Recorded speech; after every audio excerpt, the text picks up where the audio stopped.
आज आपल्यासमोर येण्याचं कारण जे आहे, जवळपास या घटनेला 1.5 महिना होत आलेला आहे, तरी सुद्धा आजपर्यंत या घटनेची दखल ज्या पद्धतीने पोलिसांनी घ्यायला पाहिजे त्या पद्धतीने घेतलेली नाही. कारण गेल्या 10 तारखेपासून आमचं या प्रकरणावर पूर्ण लक्ष आहे आणि त्या अनुषंगानं आम्ही पोलीस प्रशासन आणि या ठिकाणचं महाराष्ट्र शासन यांना जे वेळोवेळी आम्ही जे निवेदन देऊन आणि तक्रारी करून आम्ही संपर्क साधून सुद्धा आजपर्यंत कुठल्याही पद्धतीची पोलिसांनी आणि गृह मंत्रालयाने याची दखल घेतलेली नाही. माहितीचा अधिकार दिला जैन माहिती अधिकाऱ्याला, तरी कसल्याही प्रकारची माहिती त्यांनी अद्याप दिलेली नाही. मग अजून किती दिवस आम्ही वाट बघायची त्यांची, आणि अद्याप कुठल्याही पोलिसावरती गुन्हे दाखल झालेले नाहीत, FIR झालेले नाही. आणि परभणीतील जे प्रशासन आहे ते ॲक्शन का घेत नाहीत याचं सगळ्यात महत्त्वाचं कारण म्हणजे मुख्यमंत्री देवेंद्र फडणवीस. त्याचं कारण असं की देवेंद्र फडणवीस जर आज विधानसभेमध्ये खोटं बोलले नसते तर पटापट इथलं प्रशासन ॲक्शन घेतली असती. अजूनही त्यांना वेळ आहे की त्यांनी पत्रकार परिषद घेऊन सांगितले पाहिजे की सोमनाथचा मृत्यू हे आजाराने झालेला नाही, हृदयविकाराने झालेला नाही, तर त्याचा मृत्यू हे पोलिसांच्या मारहाणीमुळे झालेला आहे. हे स्पष्टपणे मुख्यमंत्री साहेबांनी पत्रकार परिषद घेऊन सांगितली पाहिजे.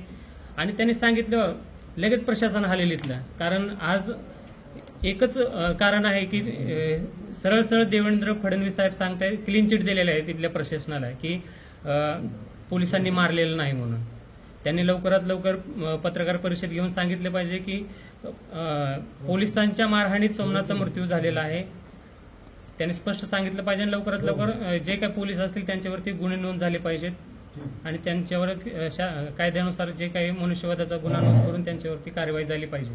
या परभणी जिल्ह्यातले जे काही पोलीस प्रशासन आहे, या पोलीस प्रशासनाने इतक्या निंदनीय पद्धतीने, क्रूरतेनं आणि इतक्या कपटीपणानं या ठिकाणी सूर्यवंशीची हत्या केलेली आहे.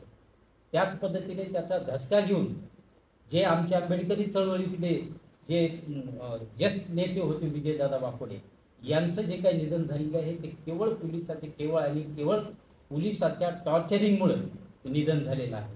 ही घटना होऊन 1.5 महिना झालेला आहे आणि या 1.5 महिन्यामध्ये ज्या 21 लोकांनी जे या जखमी झालेत पोलिसाच्या मारहाणीमुळे आणि या सोमनाथ भैयाचा दुःख निधन झालं मारहाणीमुळे, तर या सगळ्या प्रकरणावर या सगळ्या लोकांनी फिर्याद दिलेली असताना सुद्धा त्याची काही आतापर्यंत या सरकारने, पोलिसाने, SP ने, IG ने, DG ने कुणीही दखल घेतलेली नाही आहे आणि जाणून बुजून हे प्रकरण दडपण्याच्या इराद्याने गव्हर्नमेंट याच्याकडे काही लक्ष देत नाही आहे. आणि जीही कमिटी नेमली ते नोडल ऑफिसर बेनीवाल साहेब यांना नेमून 1 महिन्याच्या वर झालं या प्रकरणामध्ये चौकशी करण्यासाठी त्यांना नेमण्यात आलेले आहे. पण अद्यापपर्यंत त्यांनी या प्रकरणामध्ये कोणत्याही प्रकारचं लक्ष दिलेलं नाही आणि चौकशीची त्यांची शून्यही प्रगती झालेली नाही. 1च्या पुढे ते गेलेच नाही ते. अशा परिस्थितीमध्ये या लोकांना न्याय मिळाला पाहिजे. त्याच्यामुळं आम्ही झटत आहोत.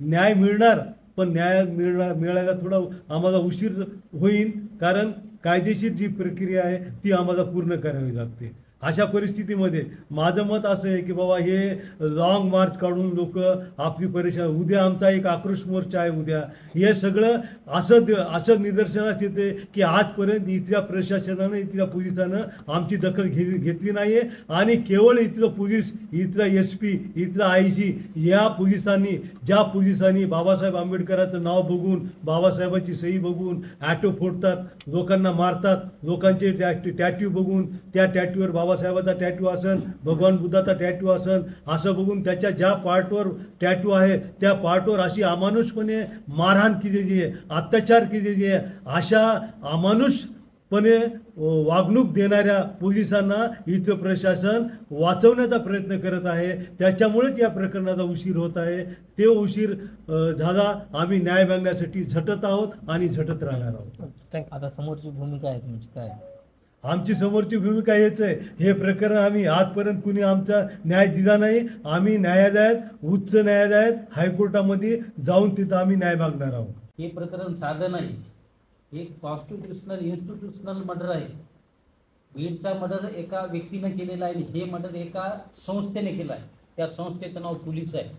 ज्याला पोलिसाचं काम असं आहे की जनतेचं रक्षण करायचं. पोलिसाचं काम जनतेला प्रोटेक्शन द्यायचं, जनतेचं रक्षण करायचं. परंतु या ठिकाणचं पोलीस यंत्रणेनं जनतेचं रक्षण करण्यापेक्षा जनतेचं भक्षण केलं असं आमचं मत आहे. आणि याच्यामध्ये केवळ 7-8 पोलीस जबाबदार नाही, पूर्ण पोलीस डिपार्टमेंट आणि या ठिकाणचं महाराष्ट्राचं गृह खातं जबाबदार आहे. म्हणूनच या गृह खात्याचे प्रमुख असणारे आणि या महाराष्ट्राचे प्रमुख असणारे मुख्यमंत्री यांनी त्यांच्या विधानसभेमध्ये चुकीचं स्टेटमेंट दिलेलं आहे. त्याचा सुद्धा चुकीचं आणि खोटं स्टेटमेंट दिलं आहे, त्याचा सुद्धा आम्ही या ठिकाणी निषेध करतो.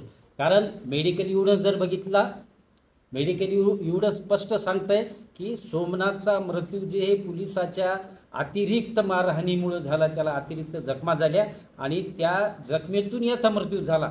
आणि या ठिकाणचे या महाराष्ट्राचे गृहमंत्री, पोलिसाचे प्रमुख आणि या महाराष्ट्राचे प्रमुख मुख्यमंत्री यांनी जे काय स्टेटमेंट दिलं ते पूर्ण स्टेटमेंटसुद्धा चुकीचं आणि कोणतंही रेकॉर्ड न पाहता दिलेलं स्टेटमेंट आहे. आणि या ठिकाणचे आंबेडकरी विचाराचे आणि तमाम बहुजन समाजाच्या लोकांची हेळसांड करणारं स्टेटमेंट आहे आणि हे चुकीचं स्टेटमेंट आहे. आणि अशा पद्धतीचं दिलेलं स्टेटमेंट जे आहे, आम्ही नक्कीच अशा स्टेटमेंटचा कधीही आम्ही कायद्याचे जरी तज्ज्ञ असलो तरी निषेध करणार.